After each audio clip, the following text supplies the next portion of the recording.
ኣብ ጊንዳዕ ነበርቲ ምምሕዳራት ከባቢ ባዶ ክልተን ባዶ ሰለስተን ምርጫ ኣመሓደርትን ኣካየድ ስራሕን ተኻይዱ ኣብቲ ስነ ስርዓት ሓላፊ ምምሕዳርን ፋይናንስን ዞባ ጊንዳዕ ኣቶ ተወልደ ተስፋ ዝግያብ ዘስምዖ ቃል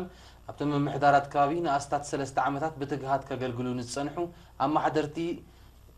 ስለቲ ኣበርክቶም ድሕሪ ምምስጋን ህዝቢ ብቕንዕና ተወፋይነትን ዘገልግልዎ ክመርጽ ዝተመርጹ ድማ ኣሚኑ ዝሓርዮም ህዝቢ ዘሰከሞም ሓላፍነት ተገንዚቦም ብዘይተጎላባነት ከገልግሉ ተላብዮም ነበርቲ ነሪና ብዝሃቦ ሓበሬታ ከገልግሉ ዝጸንሑ ኣመሓደርቲ ከባቢ ብምሉእ ዓቕሞም ብተወፋይነት ግብኦም ከም ዝፈጸሙ ብምጥቃስ ሓደስቲ ዝመርጽዎም ድማ ኣሰሮም ተኸቲሎም ንህዝቦም ብትግሃት ከገልግሉ ተላብዮም ኣመሓዳር ምምሕዳር ከባቢ ባዶ ሰለስተ ኮይኑ ዝተመርጸ ኣቶ መሐመድ ስዒድ ኣዳላ ብወገኑ